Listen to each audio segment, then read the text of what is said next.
কালকে যেগুলো কালকে করেছিল ওগুলো সকালে জল দিয়েছিলে তো? হ্যাঁ, আবার বিকেলে আবার জল দেবে কিন্তু।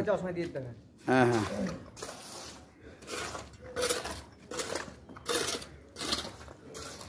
পুরো সব জায়গায় জল দিতে। আর এই ধারগুলোতে ভালো করে করছো তো, ওই পাশগুলোতে একদম ঘোলা দিয়ে কেমিক্যাল ঘোলা, হ্যাঁ কেমিক্যাল ঘোলা দিয়ে একদম সিল করে দেবে, যাতে কোনো ওয়াটার সিপেজ না হয়, জল ফল যাতে লিক না হতে পারে কোথা দিয়েও।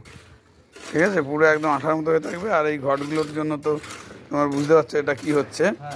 এটা হচ্ছে তোমার মানে জলছাদের আগেই এটা করা হচ্ছে, এর উপরে আবার জলছাদ করা হবে। ঠিক আছে, তখন আবার স্লোপিং করে দেওয়া হবে। আর এইটা জাম করে দেওয়া হচ্ছে। এটা সব চায়ের ভার, এই ভারগুলো বসিয়ে সব সব ওয়াটার টাইট করা হচ্ছে। হ্যাঁ হ্যাঁ, এবং এটা হচ্ছে এয়ার টাইট করা হচ্ছে, যাতে এয়ারগুলো থেকে যাবে এই ঘটের মধ্যে। হ্যাঁ, পুরো একদম খড়ের ঘর যেমন ঠান্ডা থাকে, সেরকম আমাদের এই ঘরগুলো, এই ছাদগুলো ঠান্ডা থাকবে।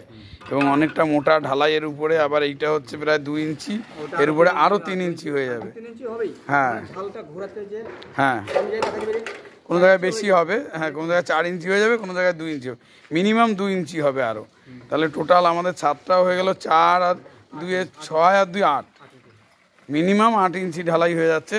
সুতরাং এই টপ ফ্লোরে যে সবাই গরমের জন্য যে কথাটা বলে, হ্যাঁ কিন্তু এই গরমটা হবে না।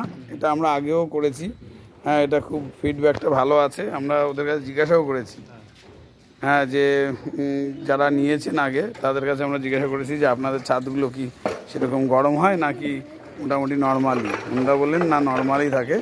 আচ্ছা, ওই গুঁড়ো ময়লাগুলো সরিয়ে ফেলে, এই যে গুঁড়োগুলো, হ্যাঁ ওইগুলো সরিয়ে দাও, সরিয়ে দিয়ে ভালো করে ঘোলাম।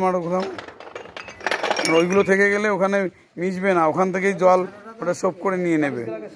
ঠিক আছে, ওইগুলো সরাও, পরিষ্কার করো, ওটা রাবিশ সরিয়ে ফেলো। ভালো করে যত্ন করে করবে, একদম যত্ন করে দায়িত্ব নিয়ে, খুব সুন্দর হচ্ছে। আচ্ছা, ঘট আর কত আছে? হয়ে যাবে এই পাটটা, হয়ে যাবে যতটা আছে। নিচেরটা যা আছে দেখেছো কতটা আছে? এই পোর্শন হাফ হয়ে যাবে, হাফ মানে বিল্ডিং। এই পুরো ছাদে দেওয়া হয়েছে, পুরো কেমিক্যাল দিয়ে, হ্যাঁ ওয়াটার টাইট করা হচ্ছে এবং এয়ার টাইট করা হচ্ছে, যাতে কোনো জল সিপেজও না হয়, আবার আপনার ছাদ যাতে গরম না হয়, তার জন্য এই পদ্ধতি আমরা অবলম্বন করছি। দেখুন কি সুন্দর, এইভাবে একদম ক্লোজ একটার পরে একটা ঘর দিয়ে বসানো হয়েছে। হ্যাঁ, ঘরগুলো পুরো বসেছে। ঠিক আছে।